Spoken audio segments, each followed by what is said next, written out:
Thank you. This is a great opportunity to come give the brain map talk today. And I'm going to sort of dive right in since we have some closing comments from Alex. So first of all, I want to introduce the concept of neuroimaging biomarkers, or sometimes also these things are referred to as endophenotypes, specifically for chronic pain, and what this is and why this might be important. So first of all, acute pain is known to be a little bit about pain first. While acute pain is an essential warning symptom which limits injury, chronic pain that persists beyond the resolution of this initiating injury is thought to be maladaptive, and this is chronic pain. Approximately 100 million U.S. adults suffer from a chronic pain disorder. This is Institute of Medicine statistics. Treatment for chronic pain is lacking, and many patients continue to suffer from pain and the side effects of management. So new therapies are definitely needed. And importantly, from a neuroscience standpoint, pain is a subjective experience. There is no blood test to confirm or deny the existence of pain. And this is also a difficult thing sometimes for patients when they feel that either loved ones or physicians do not trust, for example, that they are in pain.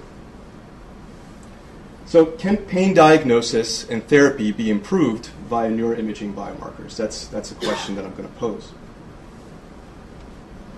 So what are some of the pros of this is that we could potentially improve or optimize therapy. This could be used to aid in drug development to have another outcome measure that can be tracked along with subjective pain experiences.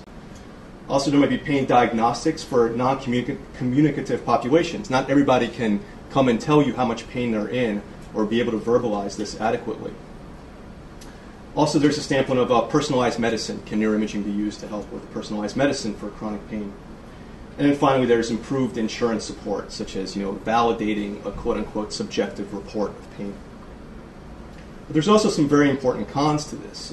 For example, the idea that some sort of biomarker on an individual subject can be used to say, accept or deny treatment has a lot of issues with this. For example, there's false negatives.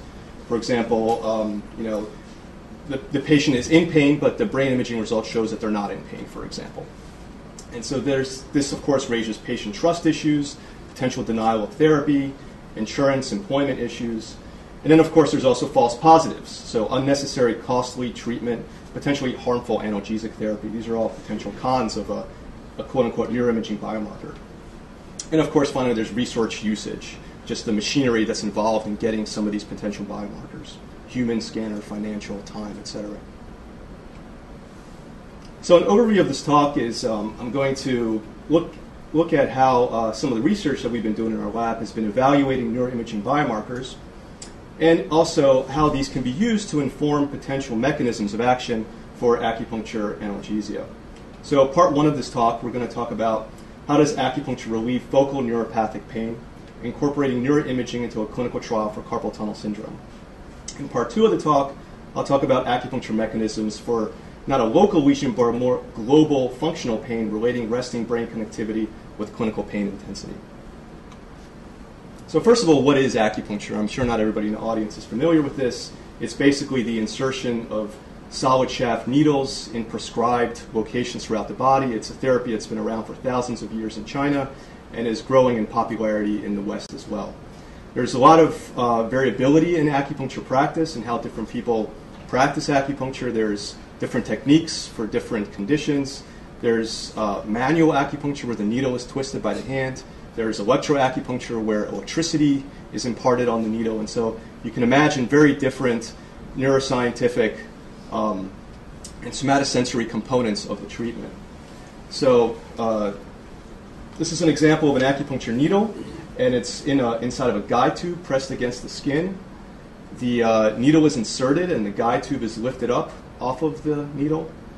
Then the needle is held in place, and then the practitioner can stimulate the needle by twisting it, by flushing it up and down in order to give it basically a somatosensory afference. So acupuncture can be composed of an anticipation phase, a somatosensation phase, and a reappraisal phase. This is one way to approach the acupuncture ritual or the therapy. And it's basically a multi-dimensional intervention. So there's an affective component to it, a somatosensory component to it, and of course a cognitive component to the therapy itself. So as I said in part one, we'll talk about S1 neuroplasticity, primary somatosensory neuroplasticity, and carpal tunnel syndrome treated by acupuncture. This has been an ongoing study that's really dates back to around 10 years now. So carpal tunnel syndrome is the most common entrapment neuropathy. It's a relatively high US prevalence. Basically the median nerve inside of the carpal tunnel, and it's surrounded by the transverse carpal ligament, carpal bones, and tendons running through there. And basically there's a vicious cycle to CTS. And this cycle can start anywhere in here, but ultimately there's an increase in pressure inside the carpal tunnel, which leads to ischemia and inflammation locally, damages the nerve microvasculature, and leads to exudative edema and fibrosis inside of the carpal tunnel, which then cycles back on itself, leads to even more increase in pressure inside the carpal tunnel. All of this ultimately results in pain and paresthesias in fingers or digits that are innervated by the median nerve, which is the first through the fourth digit. So the pilot version of the study was designed with a baseline evaluation of clinical testing, fMRI imaging with sensory sort of innocuous stimulation on 3 digits, 2 that are innervated by the median nerve, and then a control digit, which is innervated by the ulnar nerve, the 5th or the pinky. And then these patients went off for 5 weeks of acupuncture, and we did a clinical evaluation midway, and then brought them back again 5 weeks later for more clinical evaluation and more fMRI. We also had a control group of healthy adults, which also were evaluated at baseline and after a 5-week waiting period, just to look at sort of natural progression of and variability of some of the markers that we were looking at. So the protocol for treatment was designed to have both a common component with electroacupuncture between 2 acupoints, and then a variable component, which was manual acupuncture at a set of other acupoints that were chosen by the practitioner. So it's kind of halfway between what typical randomized clinical trials do, where everything is completely prescribed, versus the way acupuncture is actually practiced in a clinic, which is individualized to the patient. So here's some of the results. First, one nice thing about carpal tunnel syndrome is that there is both subjective and objective outcomes that are well accepted for this condition. So this is a subjective outcome. This is just patient report on the symptom severity of neuropathic symptoms, which includes pain and paresthesias. And so we could see that there was statistically significant improvement after the acupuncture procedure. Carpal tunnel syndrome, again, also has these objective components of the pathology, and we can actually measure the latency of an impulse over the carpal tunnel, so along the median nerve. And what we see here, if we compare the red bars over here, which are the patients, with the blue bars, you see a very large difference, and this is basically pathognomonic for carpal tunnel syndrome. There's a slowness of an impulse over the carpal tunnel. And what we see is that after acupuncture, while we of course did not normalize the condition, we do have statistically significant improvement in the latency of the impulse over the carpal tunnel. So this is basically local peripheral nerve health. There was also functional improvement. This is for the blue bars. This is the healthy adults. So this is how strong can they grip with their affected hand. And for the healthy controls, no change in the pre-post sort of 5-week wait period. There was also not much of a change midway through, but by the end of the 5-week treatment period, there was improvement in grip strength in the patients. So now getting into some brain imaging. This is the brain response to stimulation of the 3rd finger, digit 3, so which is of course innervated by the median nerve, and we see contralateral activation in S1, some in the precentral gyrus, bilateral activation in S2. People that do somatosensory research, you've seen this all before. Some deactivation ipsilaterally in S1 and precentral gyrus. And what we found in the carpal tunnel syndrome patients was a greater activation profile for the same stimulation. And this was in primarily, when we looked at this in ROI analysis statistically, was focused on contralateral S1, primary somatosensory cortex. After acupuncture therapy, at least for the third finger, we actually didn't see this for the second finger, but for the third finger, we did see a more focused representation in S1 on the group maps for these patients. So we also looked at not just how strong or how wide this activation profile is, but also where the activation occurred. So this is the homunculus in S1. This was mapped out by Penfield in the 1930s through his surgical experiments. And so we're focused here on the post-central gyrus, or S1, which you can see right here on the brain.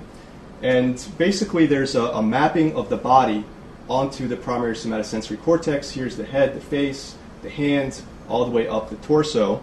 And so we're basically going to be focusing on this part of the homunculus in S1, the hand area. So this is just on a single subject, just to show you what this data can look like.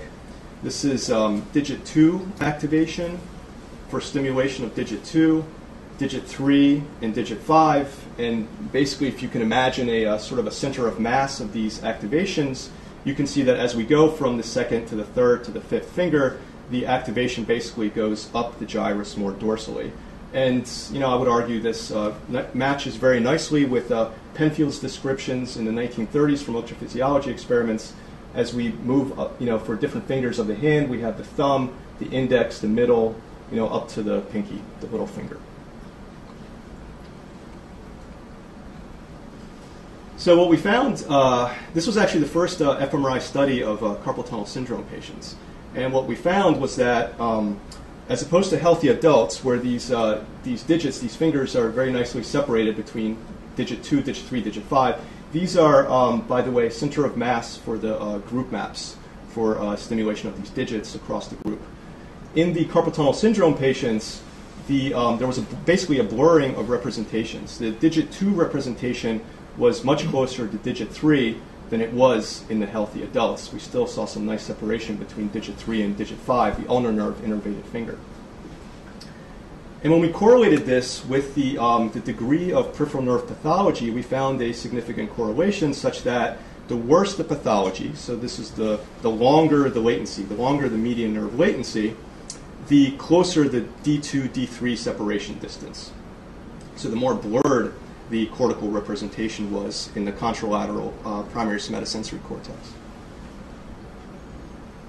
So we then looked what happens after our acupuncture therapy, which we found improved the latencies in the whole group and also improved symptomatology.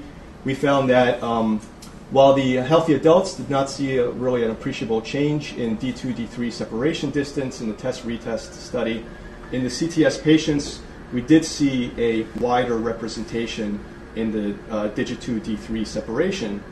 And I think maybe what was even more interesting was that there was a correlation between the degree to which this separation increased on the y-axis here and the degree to which the median nerve sensory latencies improved.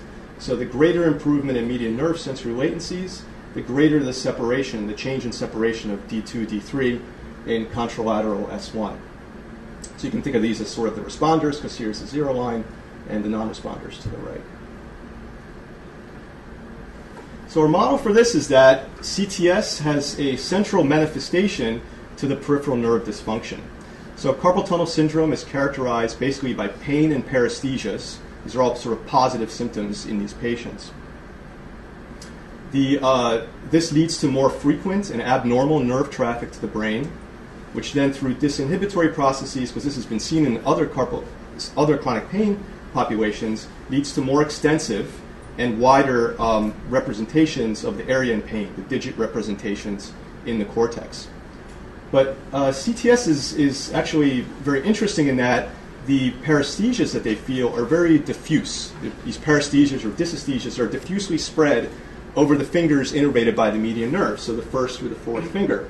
And so this leads to not just more frequent nerve traffic to the brain, but also more simultaneous signaling from these affected digits, which then through Hebbian plasticity mechanisms can lead to less separated and blurred digit representations in the cortex.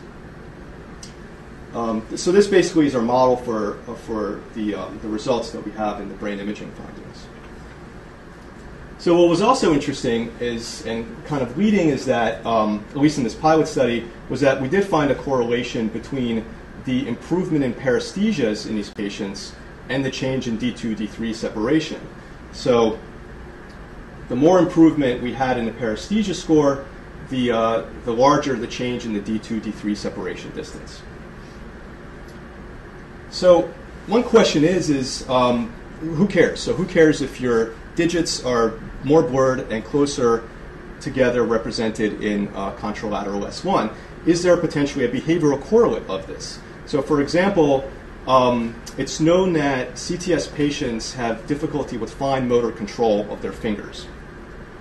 And they have, there's the famous teacup test. They have difficulty in picking up a teacup and holding it because this requires fine motor control. So also, is there a behavioral correlate to this overlapping of the cortical representations?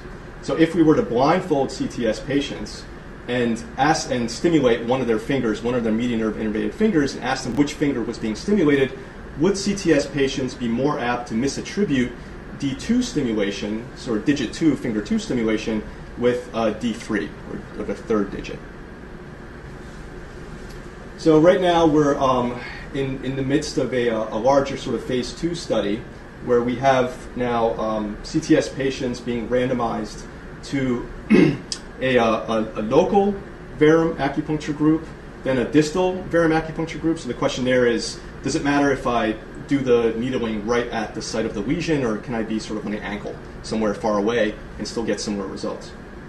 And then a sham acupuncture group, where the needles look like they're going into the skin but are not actually being inserted. There's sort of validated devices for this kind of thing. Then we have this very interesting group of idiopathic hand pain patients. These are people who think they have carpal tunnel syndrome, then come in and get evaluated, and have absolutely no abnormality on their peripheral nerve function. So there's no slowing of the impulse over the wrist. And we basically opened this group because we were having such a difficult time recruiting, and we were getting all these patients that then it was very frustrating because they didn't have carpal tunnel syndrome, so we couldn't enroll them in the study. And we wanted to do something with them because we invested the time and the effort in bringing them in for the clinical evaluation. So we opened this up for an idiopathic hand pain group, which are then being treated by local Verum acupuncture, and will be sort of a nice comparison group to the actual CTS patient group. And we also have a healthy control group, and these are being evaluated at baseline, and then the patients are being evaluated after the end of therapy. And so one research question is D2, D3 separation distance a robust, consistent biomarker for CTS? And is it maladaptive and related to behavioral deficit? So for this study, we built a sort of a custom-built multi-finger, four-finger stimulator, which has a piezoelectric vibration device, which can independently stimulate different fingers. And so this has been built to be magnet compatible, and so we use this. We use a similar version outside the magnet, and we also use this device inside the magnet for our stimulations. And one very nice thing that we found is that this is a completely different population of patients, much larger numbers, and we still do see this this D2, D3 separation distance being lower in CTS patients than in healthy adults. So this is actually a very nice, heartening corroboration of our previous pilot study. And we also, as part of the evaluation, we have them perform a four-finger forced choice response task. So they don't know which finger is being stimulated. Finger is then stimulated, and they are tasked to respond which finger they thought was being stimulated. So this is kind of looking at finger agnosia, or the possibility of finger agnosia in these patients. And so far in the data, we do have a statistical significance that CTS patients do make more errors on this test and misattribute D2 and D3 than do healthy adults. So I think this is very nice, and we're continuing to collect data and look at this as a potential marker as well. So moving on to part 2, in search of the brain circuitry supporting chronic pain. So whereas before we focused on carpal tunnel syndrome, which was a focused lesion and a very localized lesion in the wrist, what about a more global lesion, such as in conditions, functional pain conditions like fibromyalgia, where it's really unknown. These patients report chronic pain throughout their body. It's generally musculoskeletal or deep receptor pain in their tissues, and it's in this kind of condition, it's not really known where the lesion is, although more and more researchers are basically focusing on the central nervous system and even the brain for kind of aberrant pathological change in these patients. So first of all, it's known that these patients suffer from hyperalgesia, meaning that if I give them a pain stimulus which might be rated as a low pain by healthy adults, patients with fibromyalgia will rate this as a very strong or a high pain. And the anatomical localization for this phenomenon is thought to be in several areas, including the insula. So the insula, there's a lot of evidence to show that insula supports hyperalgesia in these patients. So what are the brain correlates of clinical pain? This is, again, the hyperalgesia is an evoked pain phenomenon, meaning I take an experimental pain and I induce it on these patients. But in some ways, this is a heat pain especially, which is a cutaneous receptor pain, is going to be very different from the type of deep tissue pain that most chronic pain patients suffer from.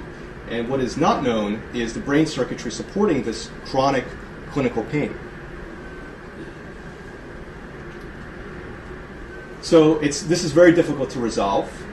It's partially because, number one, it's difficult to reliably turn clinical pain off and on, so it's difficult to test this inside of a typical fMRI type of design.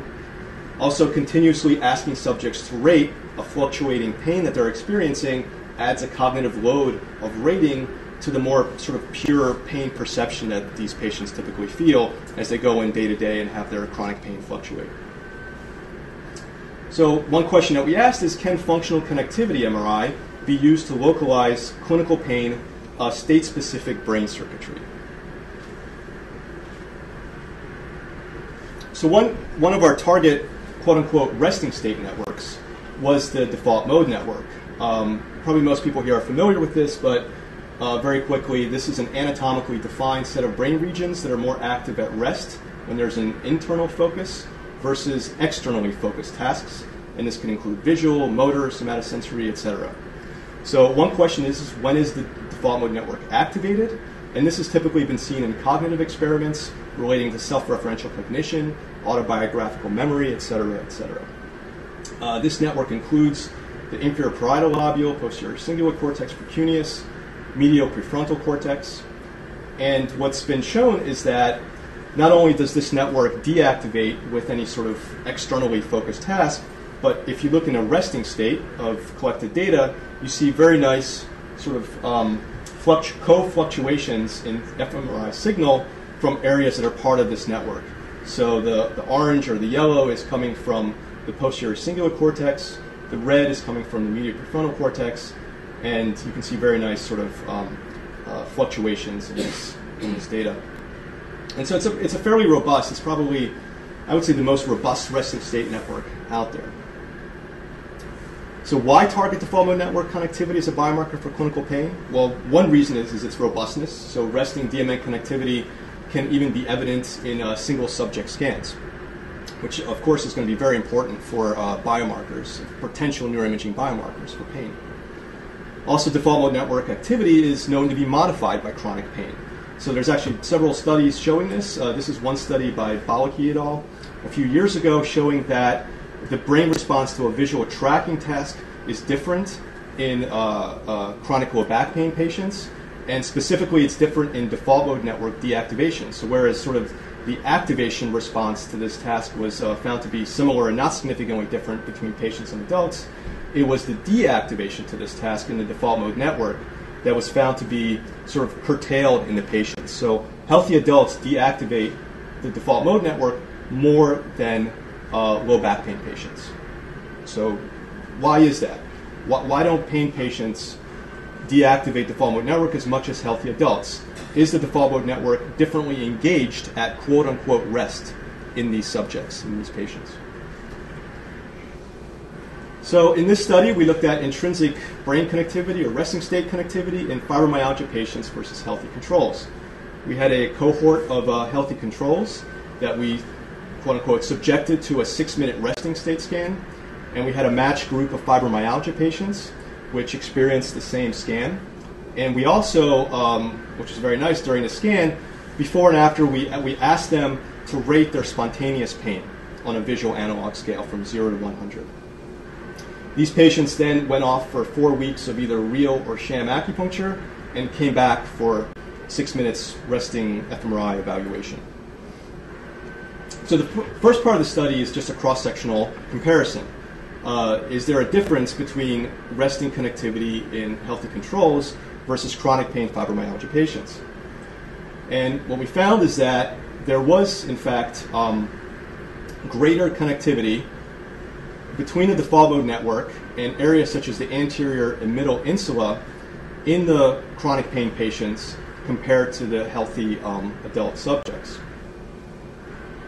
And you can see that this difference is really, in fact, being driven by positive connectivity in the fibromyalgia group, which are the black bars, to the default mode network. And what was, I think, even more interesting is that we found that the amount of pain that the patients happened to be in at the time of the scan, so fibromyalgia pain is known to fluctuate over the day, over the week, and the amount of pain that patients were in at the time of the scan correlated positively with the amount of DMN-insula connectivity. The more pain that they're in at the time of the scan, the greater the DMN-insula connectivity. So this is an inter-subject correlation. So are DMN and insula connected in healthy adults? So this is now going back to the famous or infamous Fox PNAS paper where he talks about anti-correlated networks, task-positive and task-negative networks.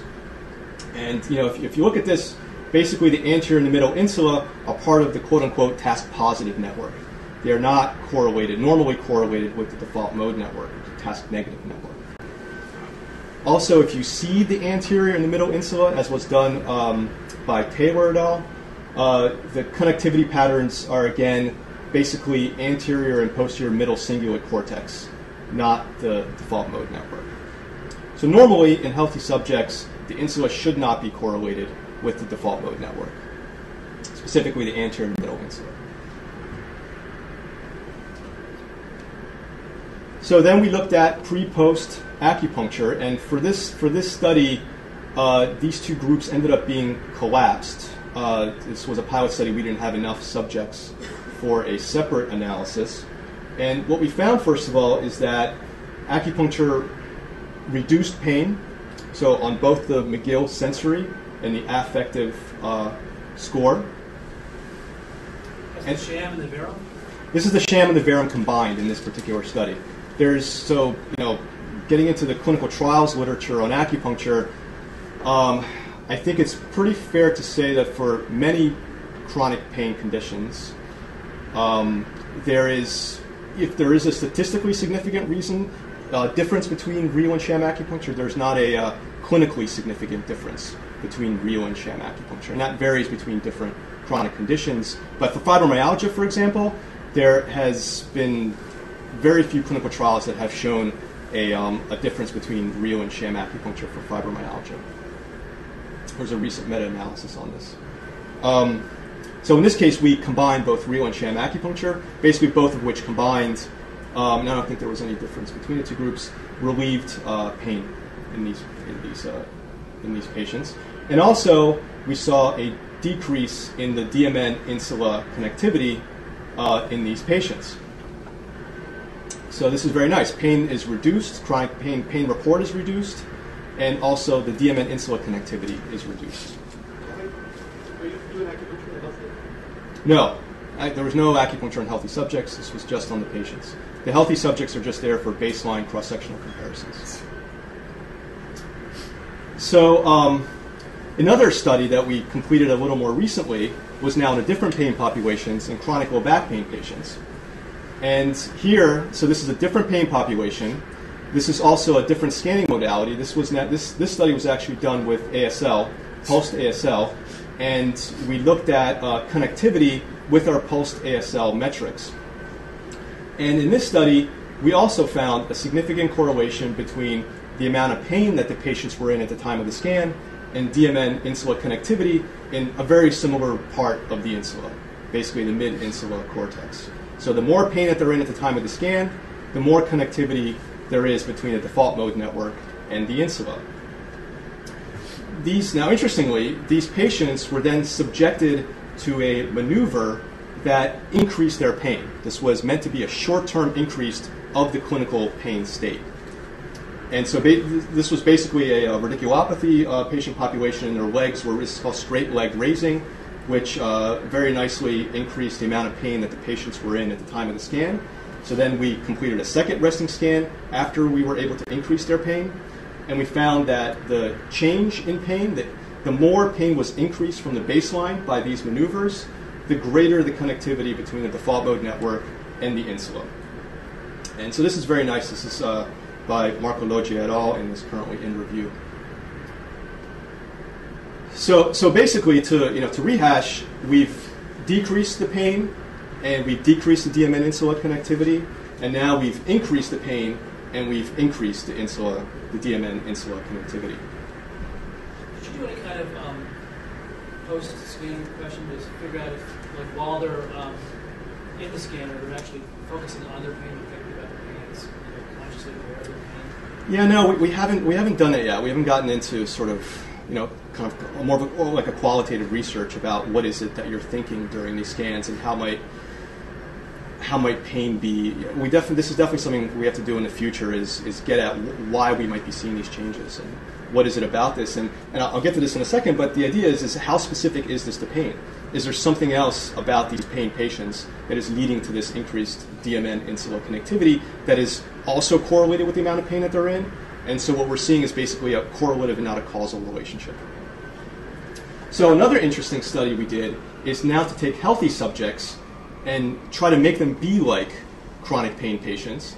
And so in this case, we wanted to induce a sustained pain state for the 6 minutes in which they're lying there at rest in the scanner. This is actually technically not so easy because typically experimental pain studies are done with stimuli like heat pain, and you can't apply heat stimulus for 6 minutes straight because basically you burn the subject.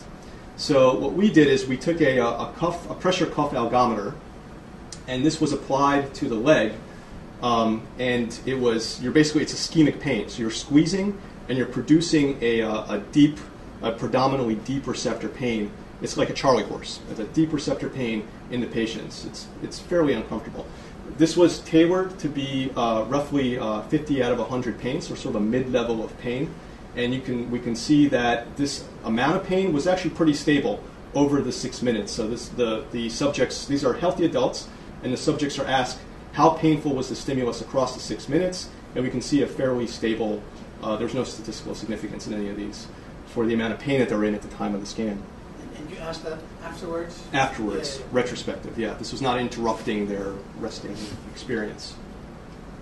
And what we found is that, in this case, this was a direct search, but we did find some evidence for greater default mode network insula connectivity, again, the mid-insula, when healthy adults now are experiencing this sustained deep receptor pain state versus a resting state. So this is interesting, and what this means, we need to sort of follow this up with other experiments, I think. So why might DMN-insula connectivity be associated with pain? So we know that default mode network is associated with self-referential cognition. The insula is commonly activated by pain stimuli. It supports hyperalgesia and fibromyalgia patients, and is thought to broadly integrate subcortical homeostatic information, which includes pain, into higher order cognitive and affective conscious states of awareness. So one speculation is this linkage a potential neural substrate for why chronic pain patients they have a common perception that pain becomes part of who they are. I am my pain. It's a core part of their self-referential state. So when they're internally focused and thinking about themselves during these resting states, they think about pain because after a patient experiences pain for a chronic period of time, it becomes part of who they are. So in summary, neuroimaging biomarkers for pain states. In part 1, we talked about D2, D3 separation distance in S1, potentially serving as a complementary neuroimaging biomarker for peripheral nerve function and subjective symptomatology in CTS. And then in the second part, we talked about resting DMN-insula connectivity, and we think that this is promising and needs further development as an objective neuroimaging biomarker for subjective clinical pain report. How specific is this to pain? We have current studies ongoing with different pharmacotherapy, sort of drug studies, and looking at this phenomenon and seeing how that's related. So I think it'll be interesting to see how some of this data pans out.